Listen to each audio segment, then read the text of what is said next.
بسم اللہ الرحمن الرحیم۔ السلام علیکم۔ تعلیم کی چاہ نے سکھی کو رسوا کر دیا۔ غلطی نہ ہوتے ہوئے بھی اس کو مرد الزام ٹھہرایا گیا۔ اتنی ترقی ہونے کے باوجود نہ جانے ہمارے گاؤں میں رہنے والے کیوں نہیں بدلے۔ جہالت اور سوچ کی پسماندگی یقیناً بہت سی لڑکیوں کی زندگی تباہ کر چکی ہے۔ آخر سکھی کے ساتھ ہوا کیا آپ کو بتاتی ہوں۔ میرے تایا کی بیٹی سکھی بہت اچھی لڑکی تھی۔ وہ ماں باپ کی اتنی فرمانبردار تھی کہ سب رشتہ دار اپنی بچیوں کو اس کی مثالیں دیا کرتے تھے۔ اگرچہ غریب گھرانے سے اس کا تعلق تھا مگر وہ نہ لالچی تھی اور نہ کسی شہزادے کے خواب دیکھتی تھی۔ وہ بس کہتی کہ کاش مجھے میرے والد پڑھنے کی اجازت دے دیں تو میری زندگی سنور جائے۔ بتاتی چلوں کہ ہم ایک گاؤں میں رہا کرتے تھے جہاں لڑکیوں کو پڑھانا برائی تصور کیا جاتا تھا۔ سارے گاؤں کے لوگ پرانے خیالات کے تھے، آج کے زمانے سے صدیوں پیچھے تھے۔ وہ ایسے رسم و رواج کے پابند تھے جن کا تعلق ترقی یافتہ دور میں تصور بھی نہیں کیا جا سکتا تھا۔ سکھی کا باپ ٹرک چلاتا تھا۔ وہ ٹرک پر فروٹ لاد کر دوسرے شہروں میں لے جاتا تھا۔ اس طرح وہ حلال کی روزی کما کر اپنے بچوں کا پیٹ پال رہا تھا۔ غربت کے باوجود میرے تایا کے گاؤں میں بہت عزت تھی کہ وہ غلط طریقوں سے دولت کمانے کو برا جانتا تھا۔ کافی عرصے سے بڑے شہروں میں آنے جانے سے ان کے ذہن میں کافی تبدیلی آ گئی تھی۔ اب وہ لڑکیوں کی تعلیم کو برا نہیں سمجھتا تھا لیکن برادری کے اعتراضات سے بچنے کے لیے سکھی کو اسکول نہیں بھیجتا تھا۔ ایک دن اس نے دیکھا کہ اس کی بیٹی پڑوس کی لڑکی کی منت سماجت کر رہی ہے کہ وہ اسے پڑھنا لکھنا سکھا دے، یہاں تک کہ اس نے پڑوسن لڑکی کے پاؤں کو بھی ہاتھ لگایا، جس پر تایا کو غیرت آئی اور اس نے بیٹی کے سر پر ہاتھ رکھ کر کہا، میری بچی تم میری لاج رکھنا، میں تمہاری خواہش ضرور پوری کروں گا۔ میں تمہیں اپنے گاؤں کے اسکول میں مڈل تک تعلیم دلواؤں گا۔ چونکہ ہمارے گاؤں میں لڑکیوں کا اسکول مڈل تک ہی تھا لہٰذا سکھی نے اپنے باپ سے وعدہ کیا کہ وہ ان کی عزت کی لاج رکھے گی، ہرگز ایسا موقع نہ دے گی کہ باپ کو دنیا کے سامنے شرمندہ ہونا پڑے۔ یوں تایا نے اسے اسکول میں داخل کروا دیا۔ اس کی کلاس میں ایک امیر باپ کی بیٹی حسن بانو بھی پڑھتی تھی جس نے سکھی کی اچھی عادات اور نرم مزاجی کے سبب اسے پسند کیا اور دونوں کی دوستی ہو گئی۔ وہ کار میں آتی جبکہ سکھی پیدل اسکول جاتی تھی۔ حسن بانو کا بھائی اکثر گاڑی پر اپنی بہن کو اسکول چھوڑنے اور لینے آتا تھا۔ اس کا نام زمان خان تھا۔ وہ حسن پرست نوجوان تھا۔ جب اس نے سکھی کو دیکھا تو اس پر فدا ہو گیا۔ چاہتا تھا کہ یہ لڑکی مجھ سے کلام کرے لیکن وہ چھٹی کے وقت جب اپنے گھر کی سمت رواں دواں ہوتی تو ہر شے سے بے نیاز ہو کر چلتی۔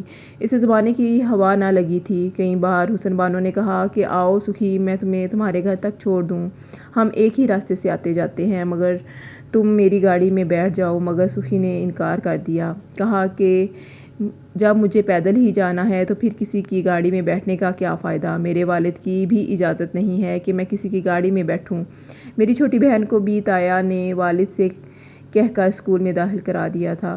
اس طرح یہ دونوں اکٹھی آتی جاتی تھی۔ میرے والد بھی کافی سخت مزاج آدمی تھے۔ یہ دونوں وقت پر اسکول جاتی اور وقت پر گھر آ جاتی، کبھی کسی سہیلی کے گھر یا ادھر ادھر نہیں جاتی تھیں۔ اسی طرح وقت تیزی سے گزرتا رہا۔ یہ 8ویں کلاس تک پہنچ گئی۔ تایا خوش تھے کہ سکھی بہت اچھے نمبر لائی تھی۔ اسکول کی استادیاں اس کی تعریف کرتی تھیں۔ انہیں امید تھی کہ سکھی بورڈ کے امتحان میں پوزیشن لے گی اور ان کے اسکول کا نام روشن کرے گی۔